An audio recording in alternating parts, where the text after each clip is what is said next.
Hello అండి అందరికి. మా గుంటూరులో అయితే వర్షాలు పడుతున్నాయి. సో అందుకని నేను ఇంటి ముందు ముగ్గు కూడా సింపుల్ గా వేసేసుకున్నాను ఈ రోజు. వాకిలికి మామిడి తోరణాలు, బంతి పూలు కూడా కట్టేసుకున్నాను. ముగ్గు ఎలా ఉందో మర్చిపోకుండా కమెంట్ చేయండి. మా అమ్మ ప్రతి సంవత్సరం ఉగాది ముందు రోజు కాల్ చేసి రేపు కుడువులు చేసుకోమ్మా అని చెప్పి గుర్తు చేస్తుంది. ఉగాదికి దేవుడి దగ్గర కుడువులు చేసి పెట్టుకుంటే ఇంట్లో కూడిద్దంట, అంటే డబ్బులు మంచిగా కూడతాయి అంట. ఈ ఉగాదిని నేను సాంప్రదాయబద్ధంగా చేసుకుందాం అని అనుకున్నా. ఒక తెలుగుంటి అమ్మాయిలాగా రెడీ అవుదాం అనిపించింది, అందుకే ఇలా రెడీ అయ్యాను. నా లుక్ ఎలా ఉందో కమెంట్ చేయండి. ఇంకా నేను రెడీ అయిపోయిన తర్వాత ఉగాది పచ్చడి కూడా చేసుకొని, అది కూడా చాలా అథెంటిక్ గా చేశాను. పచ్చిమిర్చి అలాంటివి యూజ్ చేయలేదు, మిరియాల పొడి వేసి చేశాను కారానికి. ఇంకా ఆ తర్వాత దేవుడి దగ్గర కొంచెం అలంకరణ చేసుకున్నాను. పండగ కదా, స్పెషల్ గా ఉండాలి కదా అని చెప్పేసి. ఆ తర్వాత ఇంక నేను పూజ చేసేసుకొని దేవుడికి కొబ్బరికాయ కొట్టేసుకున్నాను.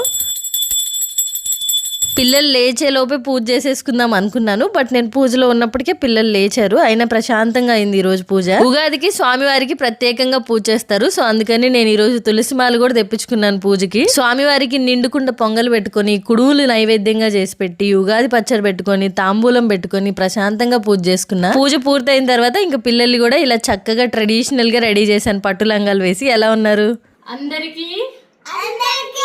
శ్రీ పరాభవనామ సంవత్సర ఉగాది శుభాకాంక్షలు. నోరు తిరగలేదు మా పిల్లలకి, ఏమనుకోకండి. వీడియో నచ్చితే సబ్స్క్రైబ్. ఈ ఉగాది నుంచి మీరు అన్నిట్లో విజయాలు సాధించాలని మనస్ఫూర్తిగా కోరుకుంటున్నాను. అలాగే నన్ను కూడా బ్లెస్ చేసేయండి. మరొకసారి అందరికీ ఉగాది శుభాకాంక్షలు.